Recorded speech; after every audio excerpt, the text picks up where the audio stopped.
talk about your performance today, man. How do you grade it? How do you feel? I graded like a C, B plus, B. They said B plus, C. I mean, the quality of opposition, you know, I'm not fighting bums.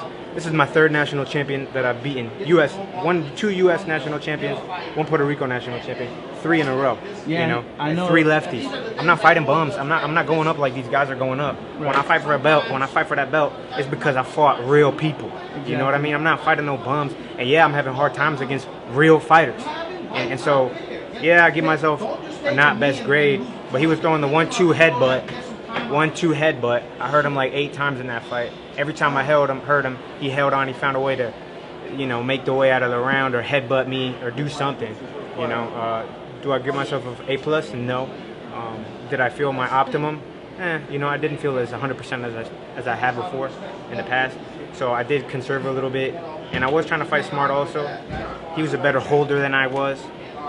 But the reality is I knew I was winning the fight based off of my jabs, based off of the amount of times I was hurting him, and based off of the effectiveness of my punches compared to his. You know, he was landing, but he was mainly landing with his head. The only times he ever really rocked me was headbutts. Now, sitting there in the corner, man, I know there was a lot of clinching. We noticed a lot of headbutting going in and with the head first and whatnot.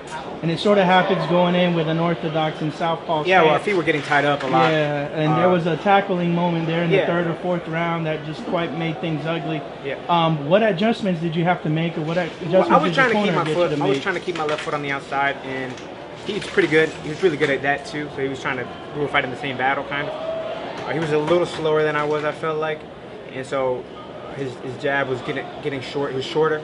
So his reach was not there compared to mine. I was reaching over him with my jab, and that's really what won my fight, is the jab. Take the shorts in the cup. Okay, I'm talking.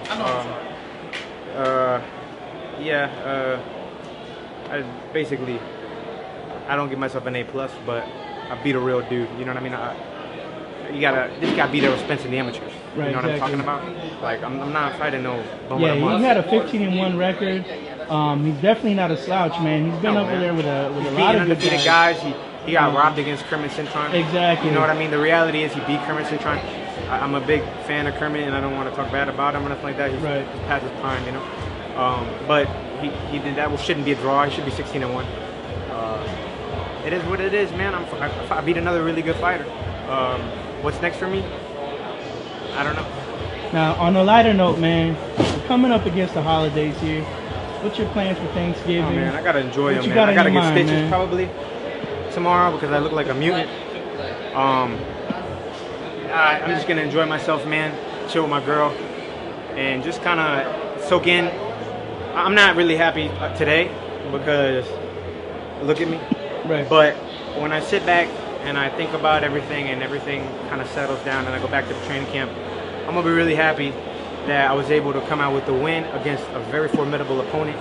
You know, that was the goal, that was the mission. You know, I wanted to knock him out. I had him very close a couple times, as you saw, but he was crafty. He found a way to get out of it. He was dirty. He was able to find his way out. And those are fighters I gotta fight sometimes. You know, not every fight is gonna be beautiful. You know, not every fight is gonna be a masterpiece, but a win is a win. And so I'm happy that I was able to get a win, and I'm happy to be able to say that ain't nobody out there 16-0 right now fighting the guys like I am. You know, look at this is four guys back to back, 5 southpaws in a row, 3 signed by Al Heyman before I was. Right. You know, so I mean, I'm not being cocky. Now, going back to training, you announced earlier this year that you were with John David Jackson. Yes. And what has he helped you with, and and fine-tuning the things? Because you already had a trainer. Yeah. It's just a matter of fine-tuning, getting a little bit more fine-tune a little more. In the middle rounds, I was able to get the head movement on the inside a little better, and I was able to take some of the power off my shots to flow a little better on the inside. But on the inside, he's a dog. You know what I mean? He was able to grab me in ways that was uncomfortable for me. He made it a hard fight. Our feet were getting tied up over and over. He's a very strong guy. He's got a lot of experience. I can't sit here and downplay my opponent and say that I had a bad day, because the reality is I fought a good fighter. You know, I fought a good fighter. So this is what happens when you fight a good fighter. It's a good fight. It's a real fight. You know? Sometimes it's closer than you want it, but it's a unanimous decision nonetheless. And, you know, it is what it is. All right. Well, this is Daniel from Sidestep Boxing with the always well-spoken Miguel Cruz, as I like to say. Sidestep Boxing, we out, man. Thank you guys very much. Peace.